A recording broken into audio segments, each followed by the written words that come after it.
Magandang araw po, welcome po sa aking channel, Nov9 TV.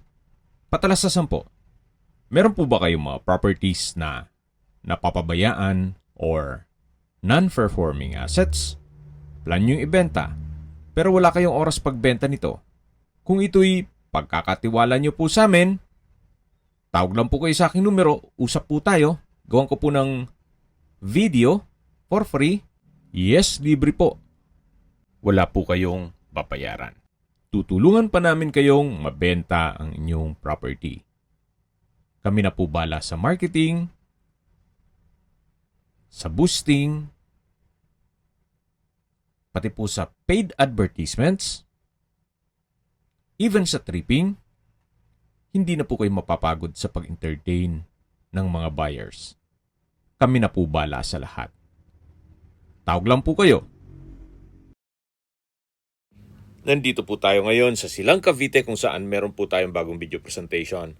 Isang income generating property. Ito po'y isang 8-door apartment. May lot area po ito na 186 square meters at may floor area na 250 square meters. Ito po'y occupied lahat ng 8 units at ang income ay 40,000 pesos. Kung sakali man po na ma-acquire nyo ito, pwede naman pong i-turn over sa inyo ni seller ang mga nangungupahan along Barangay Road at accessible po ito ng public transportation. Napaganda ng lokasyon, malapit lang po ito sa Hacienda Mall Silang. 3 kilometers lang po ang distance at 7 minutes ang travel time. Mamaya po sa dulong parte ng video, pag-usapan natin ang distance, location, travel time at presyo nito. Ito po yung garahe at kakasya po 2 sakyan at ilang motor ang pwede ditong may parada o may park. Ito naman po yung hallway. Dito po sa ground floor ay may 4 na unit. Every unit po ay may 1 bedroom with kitchen, living area at toilet and bath. Ito po yung second unit na may aluminum screen door. Check po natin itong available unit. Yan po yung living area. Naka-ceiling cove design. Then meron pong 1 bedroom. Sliding glass window. Then sa dulo po ay may kusina o kitchen, countertop na may stainless sink with faucet.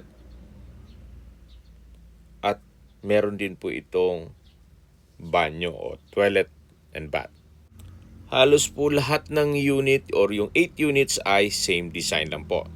Dito naman po yung toilet and bath. May water closet, naka-tile bathroom wall at hand wash basin. So yan po yung toilet and bath at kitchen. Ito po yung living area. At ito naman yung kwarto o bedroom. Na same size din po dun sa ibang unit. Hindi lang natin iisa-isahin gawa ng occupied to lahat. Nakisuyo lang po tayo dito sa isang unit dito sa ground floor para ma-check natin ito. Ito po yung last unit at aakyat na po tayo dito sa second floor.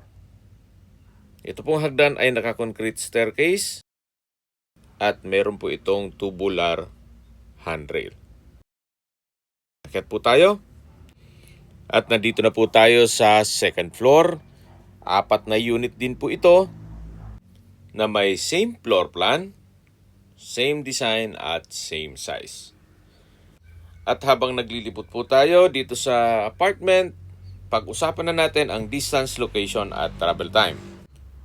Mula po sa highway o sa Hacienda Mall, ang distance is 3.1 kilometers at ang travel time is 7 minutes. Mula naman po sa bayan ng Silang, ang distance is 5 kilometers at ang travel time is 11 minutes. Kompleto na po doon gaya ng public market, groceries, convenience store, remittance center, banks, schools, church, at iba pang business establishments. Ang distance is 5 kilometers at ang travel time is 11 minutes. Mula naman po sa Silang Specialist Medical Center o Hospital, ang distance is 6.2 kilometers at ang travel time is 13 minutes. Mula naman po sa Tagaytay Rotonda, ang distance is 10.3 kilometers at ang travel time is 19 minutes. Opo, napakalapit lang din po nito sa Tagaytay. Wala pang 20 minutes, nandun na po kayo. At mula naman po sa Calax, sa Aguinaldo Highway, ang distance is 9 kilometers at ang travel time is 15 minutes. Ang Calax po ay connecting South Luzon Expressway, Skyway to North Luzon Expressway at ibang parte ng Metro Manila. At mula naman po sa Manila o sa airport, ang distance is 62.6 kilometers at ang travel time is 1 hour and 15 minutes. Okay, recap lang tayo sa mga nag-skip ng video. Ito pong apartment building na may 8-door units ay located sa Silang, Cavite. May lot area po ito na 186 square meters at may floor area na 250 square meters. Fully occupied po ito, yung 8 units at may monthly income na 40,000 pesos. Kada unit po ay may living area, kitchen at 1 bedroom. Meron na rin pong garahe at modern design na rin po ang interior at exterior. Ito po'y along Barangay Road, kaya accessible din po ito ng public transportation. Nasa mataas sa lugar, ang estimated elevation above sea level ay 1,233.3 feet. Flood-free area, sariwa ang hangin, at syempre, nasa mataas na lugar kaya malamig po ang klima. Kaya sa mga naghanap po ng income generating property dito sa Silang, Cavite, check nyo po ito at baka makonsidera nyo po itong 8-door apartment. Okay, sa presyo na po tayo. Binebenta po ito ni owner sa halagang 9.5 million pesos. Free transfer of title na po yun. Magandang deal na po. Sila na po mag-ayos ng transfer of ownership. Kung may mga katanungan po kayo, tawag lang po kayo sa aking numero. At sa mga kababayan naman natin nasa ibang bansa, meron po akong WhatsApp, Viber, Telegram at Signal. Same number lang po, 0917-316-3399. Sa mga nagtatanong naman po ng aming Facebook, meron po aming Facebook page na Nov9TV at Facebook Real Video. Meron din pong TikTok at Instagram. May ibang YouTube channel po kami, the Nov9TV channel, Nov9TV Listings, Nov9TV On The Spot, Nov9TV Updates,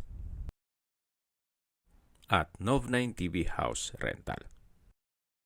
Sana po naibigyan nyo ang video presentation. Paki-like and subscribe na lang po sa aking channel para ma-update din po kayo sa aking future listings. Kung sakali po hanap nyo yung mas malaking sukat ng lupa, meron din po kami ibang listings na pwede nyong pagpilian. Huwag po kayong mag-atubiling tumawag sa amin. Then, let us know your budget para malaman namin kung anong property pwede naming ilog sa inyo. Sa lahat pong viewers, subscriber at nagtiwala po sa amin, salamat po sa suporta. Ingat po kayo lagi at yung pamilya. Maraming salamat po.